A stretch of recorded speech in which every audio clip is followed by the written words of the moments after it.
Bonjour à tous. Aujourd'hui, on va calculer à l'aide du théorème de Gauss le champ électrostatique créé par une distribution linéaire de charge fil infini, distribution surfacique plan infini et distribution volumique, distribution délimitée entre deux cylindres coaxiaux de longueur infinie. Donc, on commence cette séance par quelques informations sur le théorème de Gauss. Énoncé du théorème de Gauss, le flux sortant du champ électrostatique E à travers une surface fermée est égal à la somme algébrique des charges intérieures divisée par epsilon 0.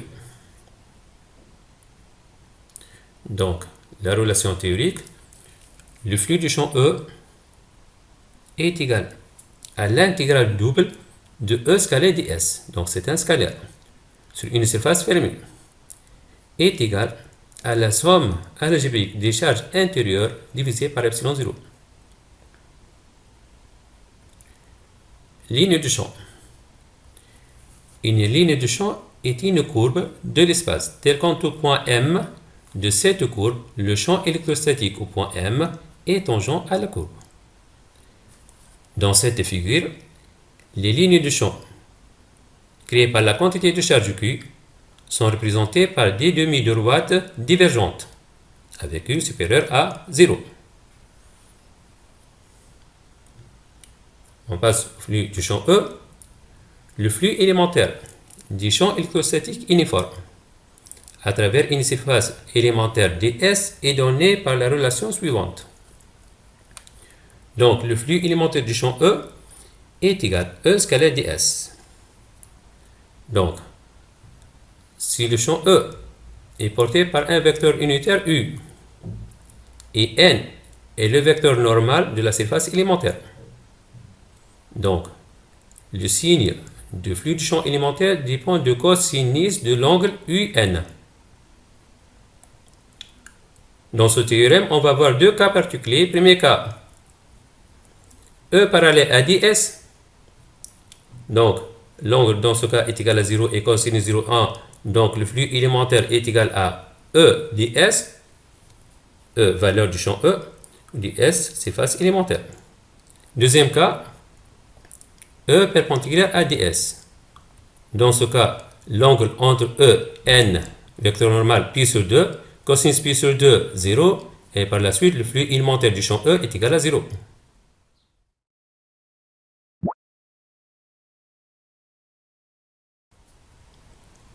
Donc, dans l'application numéro 1, une charge quasi ponctuelle, Q supérieure à 0, est située à l'origine d'un repère autonomie direct. On suppose qu'elle a une forme sphérique de rayon R. Calculer à l'aide du théorème de Gauss le champ électrostatique E créé par la charge Q en un point M de l'espace, avec R, rayon R, très inférieur par rapport à la distance OM. En appliquant la loi de Coulomb, le champ électrostatique créé par la charge Q au point M est donné par la relation suivante. Donc, le champ E au point M est égal à Q sur 4pi epsilon 0 OM carré fois vecteur OM sur sa norme. Ma question, que représente le terme 4pi OM carré dans cette équation? Donc, pour identifier ce terme, on va calculer le champ E au point M à l'aide du théorème de Gauss.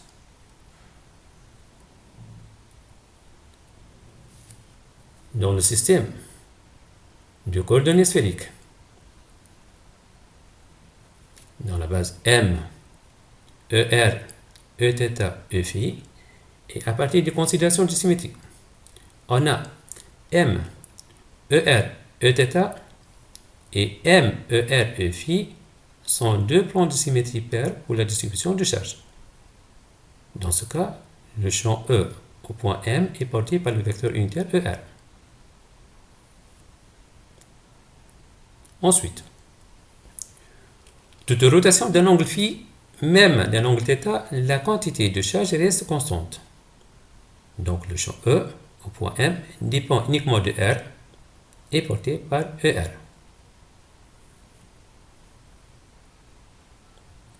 Dans ce cas, les lignes de champ créées par la charge Q sont des demi de Watt divergentes, avec le champ E créé sur la surface fermée est uniforme. Donc, toujours porté par le vecteur unitaire ER et sa valeur reste constante.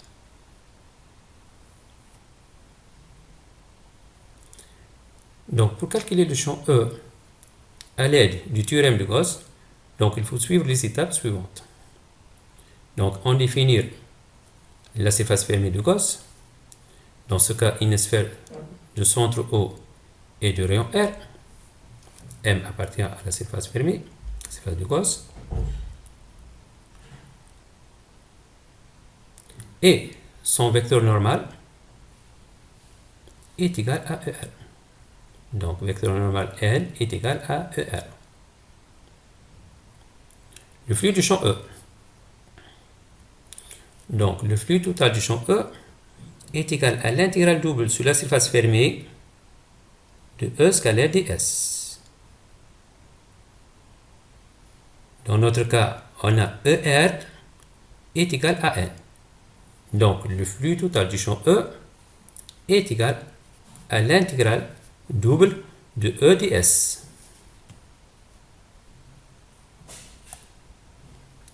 Et en coordonnées sphériques, la surface élémentaire ds est égale à R carré sinus θ dθ dφ. Donc, le flux total du champ E est égal à E R carré, E constante, l'intégrale de sinus θ dθ entre 0π et dφ entre 0 2π, on obtient le flux du champ E est égal à E R carré moins cosinus θ entre 0π fois l'angle φ entre 0 et 2π.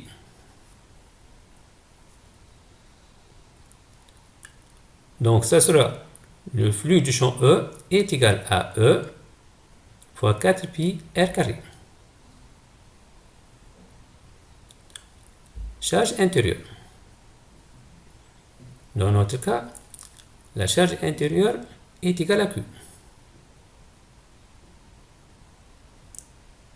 Et d'après le théorème de Gauss, les deux équations 1 et 2 montrent que E fois 4π R carré est égal à Q sur epsilon 0. Donc, le champ E créé au point M par la charge Q est égal à Q sur 4π epsilon 0 R carré ER,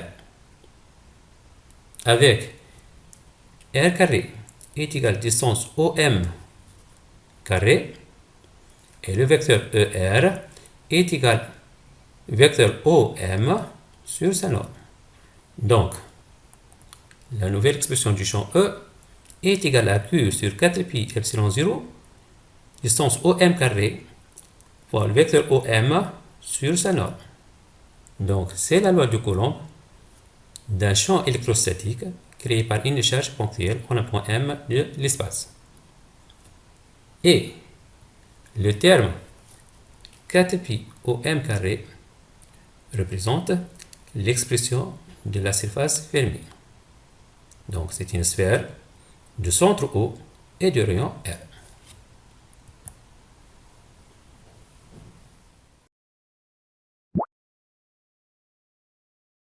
Dans la vidéo 1, nous avons déterminé à partir de l'expression du champ E créé par un fil de longueur finie, le champ créé par un fil de longueur infinie.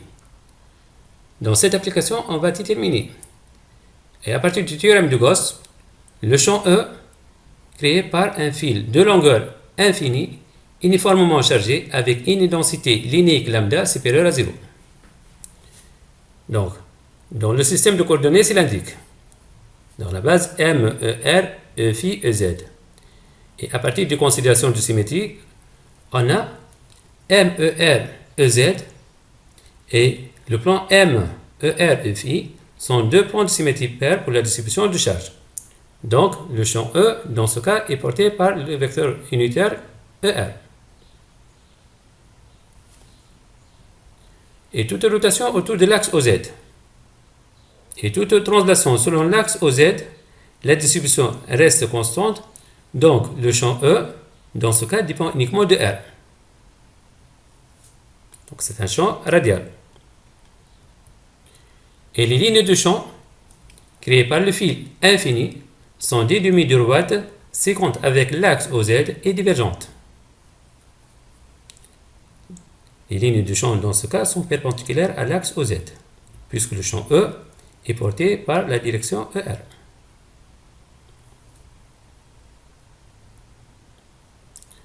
En appliquant le théorème de Gauss, donc la surface fermée dans ce cas est un cylindre d'axe principal OZ, de rayon R et de hauteur H. Avant de calculer le flux total du champ E, nous remarquons que les lignes de champ sont orientées vers la surface latérale. Donc, le flux du champ E à travers la surface latérale est différent de 0, alors que le flux sortant à travers les deux bases 1 et 2 est égal à 0.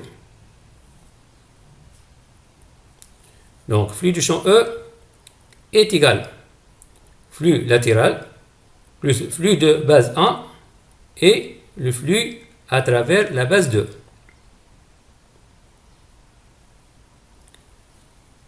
Le flux à travers la surface latérale est égal à l'intégrale double de E scalaire du S latéral, avec le vecteur normal de la surface latérale est égal à ER.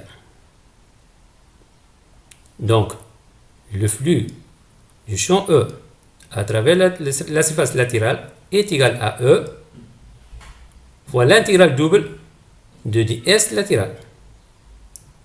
En coordonnées cylindriques, ds latéral est égal à R d phi dz.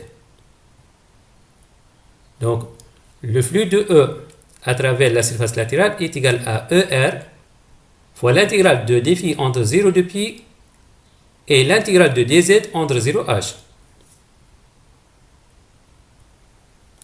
Donc, ça sera le flux du champ E à travers la surface latérale est égal à 2 pi r h fois E. Le flux à travers les deux bases 1 et 2 est donné par cette équation, avec le vecteur normal de la base 1 perpendiculaire à ER. Et de la même manière, le vecteur ER perpendiculaire au vecteur normal de la surface de base 2. Donc le flux du champ E à travers les deux surfaces de base est égal à 0. Charge intérieure. Donc Q intérieur dans ce cas est égal à l'intégrale de dQ avec dQ est égal à lambda dz entre 0h. Donc Q intérieur est égal à lambda fois h. D'après le théorème de Gauss, et en utilisant les équations 1, 2 et 3, on obtient 2 pi r h e est égal à lambda h sur epsilon 0. Donc l'expression du champ E en fonction de R est égale à lambda sur 2 pi r epsilon 0. Et par la suite, le champ créé par un fil de longueur infinie au point M est égal à lambda sur 2 pi r epsilon 0 ER.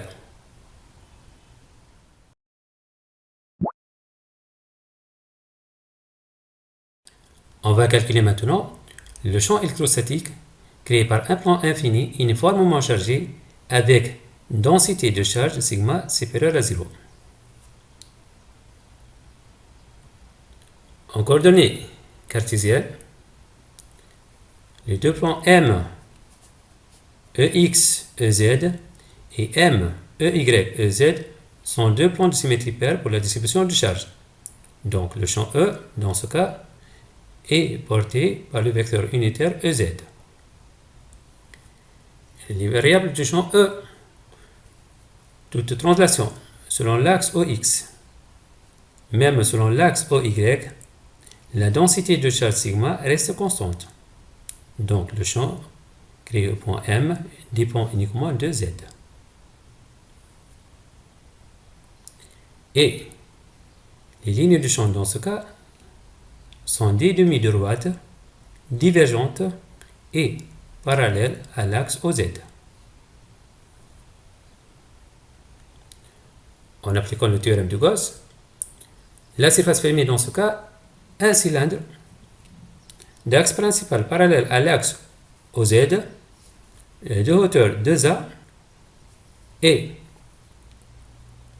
les deux bases de surface ESB sont symétriques par rapport au plan X ou Y.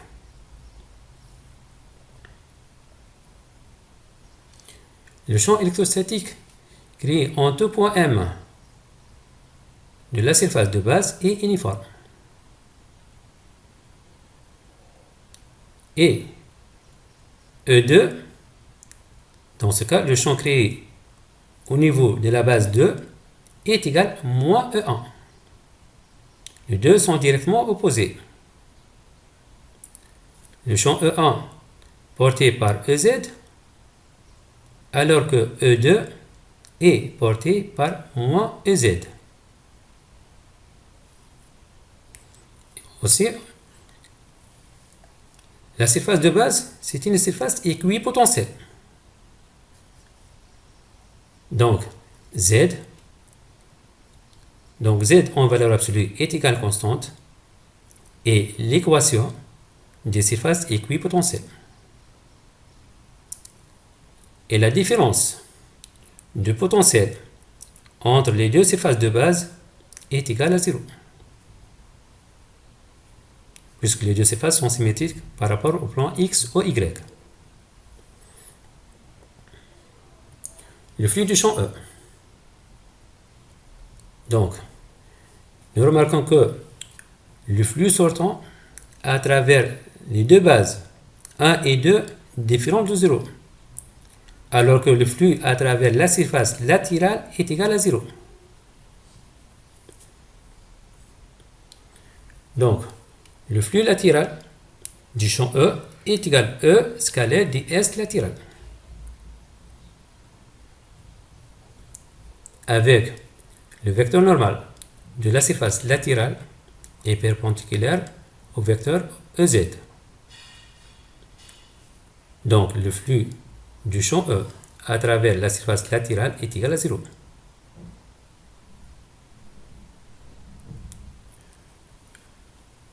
Le flux sortant du champ E à travers les deux surfaces de base est donné par cette équation. Avec, comme nous avons vu précédemment, E1 est égal à valeur de E fois EZ et E2 est égal à moins E EZ. Donc, le flux sortant à travers les deux surfaces de base du champ E est égal à l'intégrale double de E ds B1 EZ scalaire NB1, NB1 vecteur normal de la base 1, plus l'intégrale double de E ds B2, surface élémentaire de la surface 2, fois scalaire, produit scalaire moins EZ scalaire, le vecteur normal de la base 2.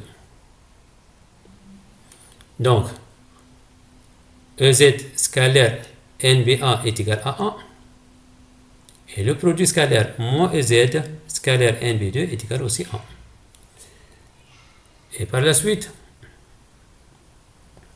on a SB1, surface S, la surface de la base 1 est égale, la surface de la base 2 est égale à la surface SB. Donc, le flux sortant à travers les deux surfaces de base est égal à 2 multiplié par E multiplié par la surface de base. La charge intérieure. Dans notre cas, Q intérieur est égal à l'intégrale double de dQ est égal à l'intégrale double de sigma ds. Donc, puisque le flux du champ E est exprimé en fonction de SV, donc on va exprimer aussi la quantité de charge Q intérieure en fonction de SV. Donc, la charge intérieure, Q intérieure, est égale à sigma SV.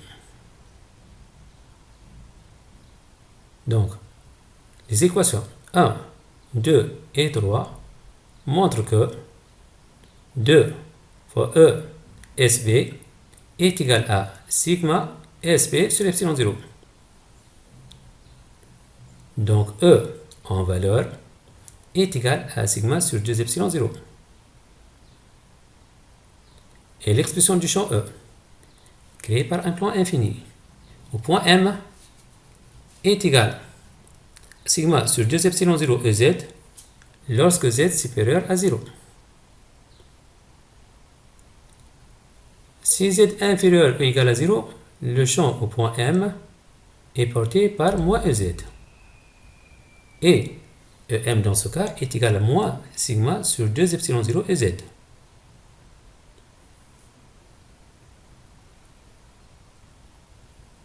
Et la variation du champ E en fonction de Z est donnée par cette figure.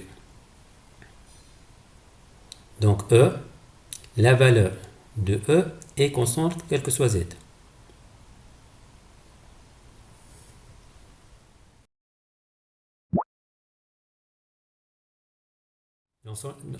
Dans cette partie, on considère une distribution de charge répartie uniformément avec la densité ρ dans l'espace limité par deux cylindres coaxiaux de longueur infinie et de rayon R1 et R2.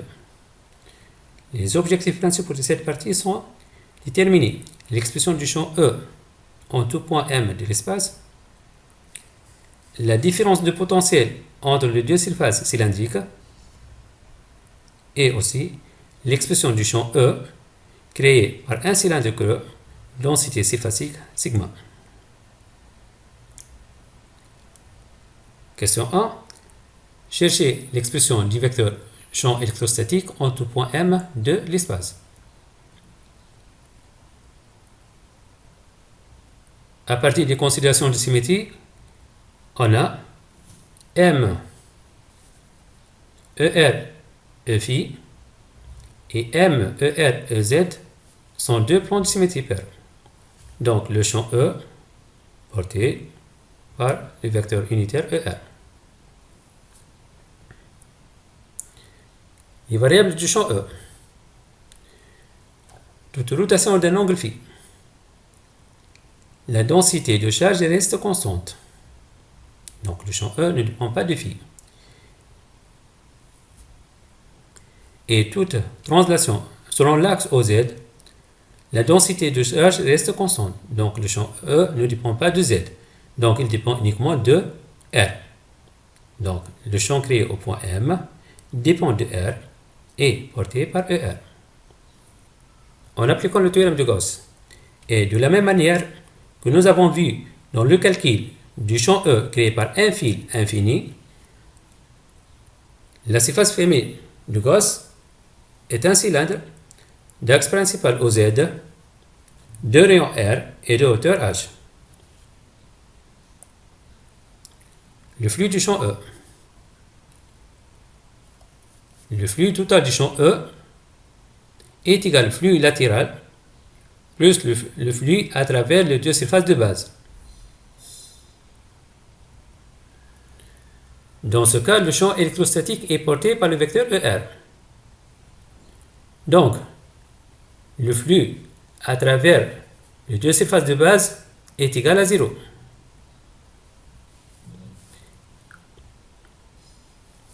Donc, le vecteur normal de la base 1, perpendiculaire à ER, et vecteur normal NB2 perpendiculaire aussi au vecteur ER. Donc, le flux sortant à travers les deux surfaces de base est égal à 0. Et le flux latéral élémentaire est égal à E scalaire ds latéral est égal à E ds latéral fois ER scalaire, le vecteur normal de la surface latérale. Donc, NL est égal à ER. Dans ce cas,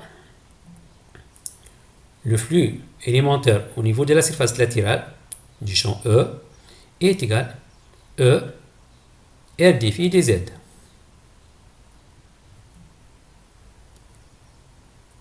Et le flux total du champ E est égal à E constante.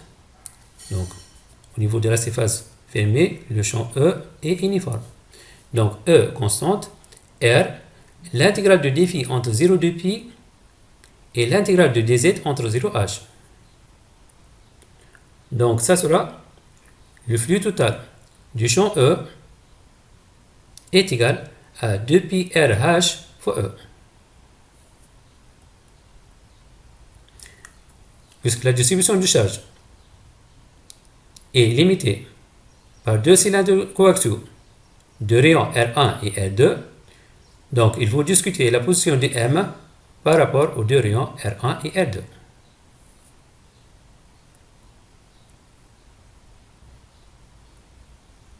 Premier cas, R inférieur à R1.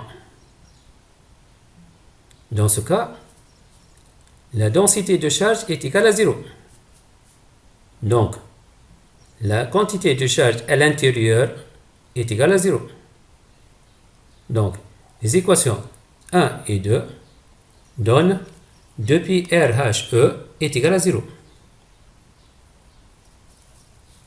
Avec 2pi RH différente de 0, donc E est égal à 0. Donc le champ électrostatique est nul lorsque R inférieur ou égal à R1. Deuxième cas, le point M est situé entre R1 et R2. Donc, dans ce cas, la quantité de charge est délimitée par deux cylindres, deux rayons R1 et petit r. Et la somme algébrique des charges à l'intérieur est égale à l'intégrale triple de ρ dV. dV est le volume élémentaire en coordonnées cylindriques. Donc, est égal à R dr dφ dz. Donc, la quantité de charge à l'intérieur est égale à ρ, l'intégrale de R dr entre R1 et petit r, dφ entre 0 de pi et dz entre 0h. Donc, la somme des charges à l'intérieur est égale à ρ, primitif de R est égal à 1 demi R carré entre R1 et R, phi entre 0 de pi et z entre 0h. Donc, ça sera la quantité de charge à l'intérieur est égale à ρ pi h facteur de R carré moins R1 carré. Et les équations 1 et 3 donnent 2pi RHE est égal à ρ pi h sur epsilon 0 facteur de R carré moins R1 carré.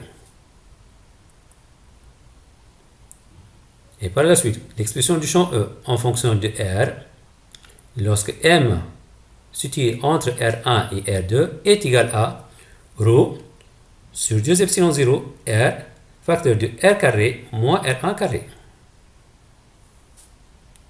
Troisième cas, R supérieur ou égal à R2. Dans ce cas, la charge à l'intérieur est délimitée par les deux rayons R1 et R2.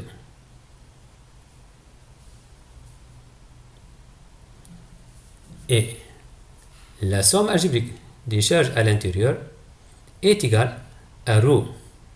Tu prépares l'intégrale de RdR entre R1 et R2. Dφ entre 0 de pi et dz entre 0h.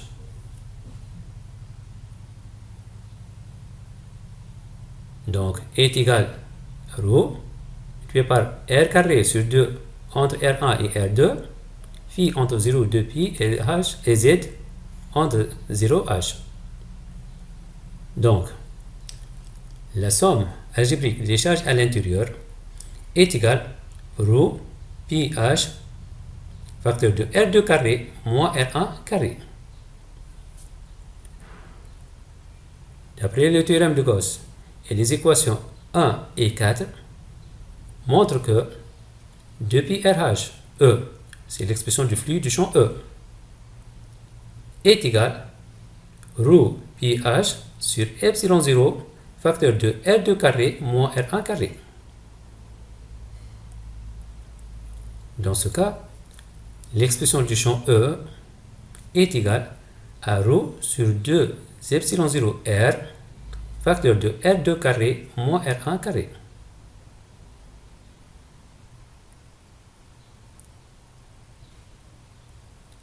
Et la variation du champ E en fonction de R est donnée par cette figure. Donc, nous remarquons que le champ E est continu au point R est égal à R1 et continu aussi au point R est égal à R2. Donc, le champ E, créé par une distribution volumique de charge, est continu. Question 2. En déduire la différence de potentiel entre les deux surfaces cylindriques V2-V1. À partir de l'expression du champ E, trouvez lorsque R est compris entre R1 et R2. Et en utilisant l'expression de E de M est égal à moins gradient de V, en coordonnées cylindriques, le gradient de V est donné par la relation vectorielle suivante. Dans notre cas, E est porté par ER. Donc, E est égal à moins dV sur dR. Donc, le potentiel créé au point M est égal à l'intégrale de dV, est égal aussi à moins E dR, en remplaçant E par son expression lorsque R entre R1 et R2.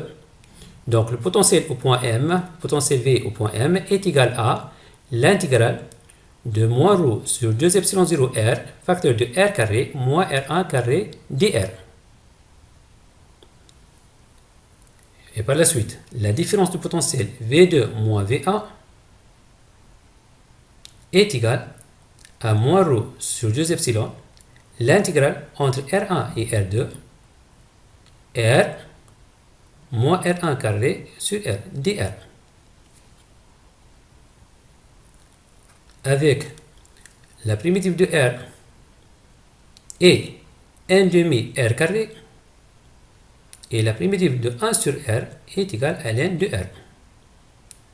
Donc, la différence du potentiel V2 moins V1 est égale à moins ρ sur 2 epsilon 0 facteur de R2 carré moins R1 carré sur 2 moins R1 carré ln de R2 sur R1.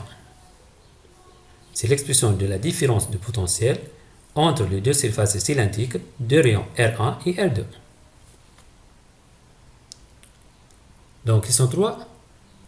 Si on fait tendre R2 vers R1, la charge totale de la distribution précédente se trouve alors répartie sur la surface d'un cylindre de longueur infinie et de rayon R1. Dans ce cas, déterminez la densité surfacique de charge de sigma en fonction de ρ, R1 et R2.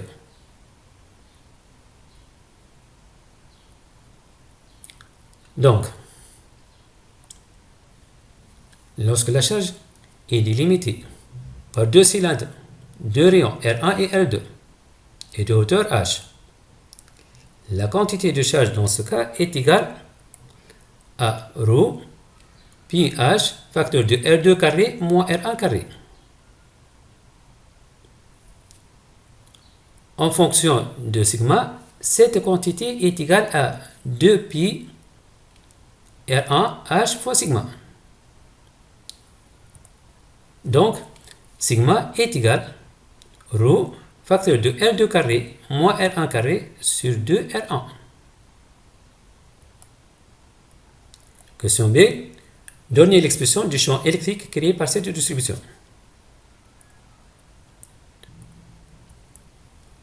Lorsque R est supérieur ou égal à R2, on a le champ E créé au point M est égal à ρ sur 2 epsilon 0 R facteur de R2 carré moins R1 carré.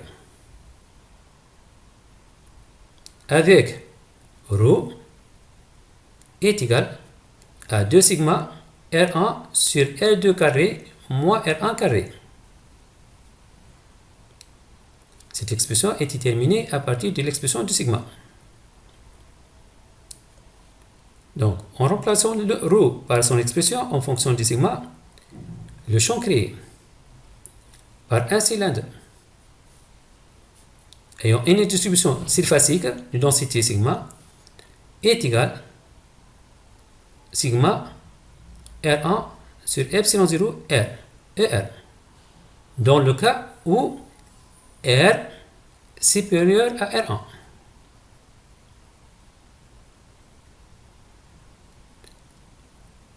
Mais lorsque R inférieur à R1, le champ E, dans ce cas, est égal à 0, puisque la densité de charge est égale à 0. Et la variation du champ E en fonction de R est donnée par cette figure. Nous remarquons que pour une distribution surfacique de charge, le champ E est discontinu. Donc, merci pour votre attention et à bientôt.